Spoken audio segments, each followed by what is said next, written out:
ವಿರಾಜಪೇಟೆ ನೆಹರು ನಗರದ ಪಲ್ಲಾಟ್ ಅಯ್ಯಪ್ಪ ದೇವಸ್ಥಾನದ ಪುನರ್ ಪ್ರತಿಷ್ಠಾ ಬ್ರಹ್ಮ ಕಲಶೋತ್ಸವಕ್ಕೆ ವಿರಾಜಪೇಟೆ ಶಾಸಕರಾದ ಎಸ್ ಪೊನ್ನಣ್ಣ ಅವರು ಭೇಟಿ ನೀಡಿ ಪೂಜೆಯನ್ನು ಸಲ್ಲಿಸಿದರು.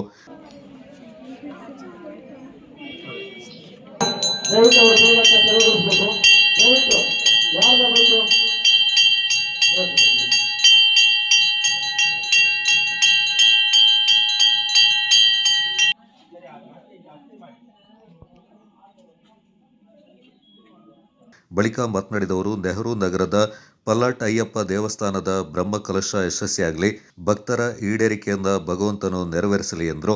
ನೆಹರು ನಗರದ ಜನರ ಬೇಡಿಕೆಯಂತೆ ರಸ್ತೆ ಕಾಮಗಾರಿ ಪೂರ್ಣಗೊಂಡು ಉದ್ಘಾಟನೆ ಮಾಡಲಾಗಿದೆ. ಸಮಾಜದಲ್ಲಿ ಕಟ್ಟಕಡೆಯ ಮನುಷ್ಯನಿಗೂ ಹಾಗೂ ಶ್ರೀಮಂತರಿಗೂ ಒಂದೇ ರೀತಿಯ ಸಮಾನತೆ ಸಿಗಬೇಕು ಎನ್ನುವ ಉದ್ದೇಶದಿಂದ ಸರ್ಕಾರ ಅನೇಕ ಅನುದಾನಗಳನ್ನು ಬಿಡುಗಡೆ ಮಾಡ್ತಾ ಇದೆ ಎಂದರು. ಅದೇ ರೀತಿ ಮೊಹಮ್ಮದ್ ರಾಫಿ ಅವರಿಗೂ ಸಹ ನಮ್ಮ ಕಡೆಯಿಂದ ಒಂದು ಪುಟ್ಟ ನೆನಪಿನ ಕಾಣಿಕೆ.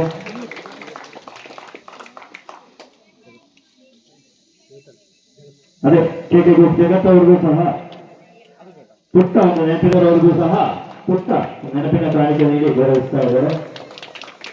ಭವಿಷ್ಯವನ್ನು ಕಲಿಸಲಿಕ್ಕೆ ಪ್ರಾರ್ಥನೆ ಮಾಡ್ತಾ ಈ ಕಾರ್ಯಕ್ರಮದಲ್ಲಿ ಮಾತಾಡಲಿಕ್ಕೆ ಮತ್ತು ಈ ಒಂದು ಮುಂದಿನ ಕೆಲಸದಲ್ಲಿ ಭಾಗವಹಿಸಲಿಕ್ಕೆ ಅವಕಾಶ ಮಾಡಿಕೊಟ್ಟಂತಹ ಸಮಿತಿಯ ಅಧ್ಯಕ್ಷರಿಗೆ, ಸಮಿತಿಯ ಎಲ್ಲ ಸದಸ್ಯರಿಗೆ ಧನ್ಯವಾದಗಳು ಹೇಳ್ತೀನಿ.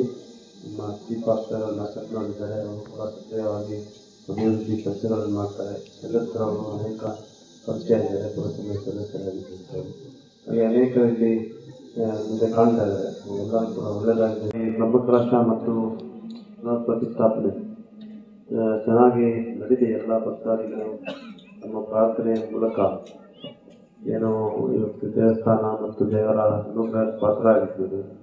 ಅದು ಮುಂದೆ ಕೂಡ ಅದೇ ರೀತಿ ನಡೀಲಿ. ಒಂದು ಪುಣ್ಯಕ್ಷೇತ್ರ ಇದೆ ಪಲ್ಲಾಟ್ ಅಯ್ಯಪ್ಪ ದೇವಸ್ಥಾನ ಅಂತ ಹೇಳಿದ್ರೆ ಎಲ್ಲ ಹೆಚ್ಚಿನ ಸಂಖ್ಯೆಯಲ್ಲಿ ಇಲ್ಲಿಯ ಬಹುಸಂಖ್ಯಾತ ಜನ ಬಂದು ಇಲ್ಲಿ ಪ್ರಾರ್ಥನೆಯನ್ನು ಮಾಡುವಂಥ ಒಂದು ಪುಣ್ಯಕ್ಷೇತ್ರ. ಅದು ಇನ್ನಷ್ಟು ಅಭಿವೃದ್ಧಿ ಆಗಬೇಕು.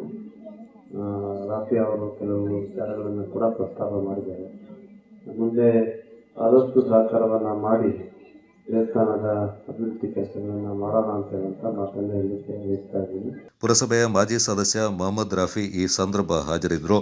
ದೇವಸ್ಥಾನದ ಶಿಲ್ಪಿಗಳಾದ ಕಾರ್ಕಳದ ಶ್ರೀಕಾಂತ್ ಅವರಿಗೆ ಶಾಸಕರು ದೇವಸ್ಥಾನದ ಆಡಳಿತ ಮಂಡಳಿ ವತಿಯಿಂದ ಸನ್ಮಾನ ಮಾಡಿದರು.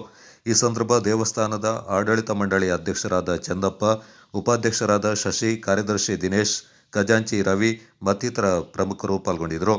ಈ ಪಲ್ಲಾಟ್ ಅಯ್ಯಪ್ಪ ದೇವಸ್ಥಾನ ನೆಹರು ನಗರ, ನಾನು ದಿನೇಶ್ ಇದರ ಕಾರ್ಯದರ್ಶಿ. ನಮ್ಮ ದೇವಸ್ಥಾನವು ಸುಮಾರು ವರ್ಷಗಳಿಂದ ಪ್ರತಿಷ್ಠಾಪನೆಗೆ ಮುಂದೂಡಿ ಈಗ ಅದಕ್ಕೊಂದು ಸಮಯ ಬಂದಿದೆ. ಸುಮಾರು 10-12 ವರ್ಷ ಆಯಿತು ಪ್ರತಿಷ್ಠಾಪನೆ ಮಾಡಲು. ಈಗ ಏಪ್ರಿಲ್ 26ರಿಂದ 30ರವರೆಗೆ ಪ್ರತಿಷ್ಠಾಪನಾ ಕಾರ್ಯಕ್ರಮವು ನಡೆಯಲಿದೆ. ಆದ್ದರಿಂದ ಎಲ್ಲರೂ ಹೆಚ್ಚಿನ ಸಂಖ್ಯೆಯಲ್ಲಿ ಬಂದು ಸಹಕರಿಸಬೇಕಾಗಿ ಕೇಳಿಕೊಳ್ತೇನೆ.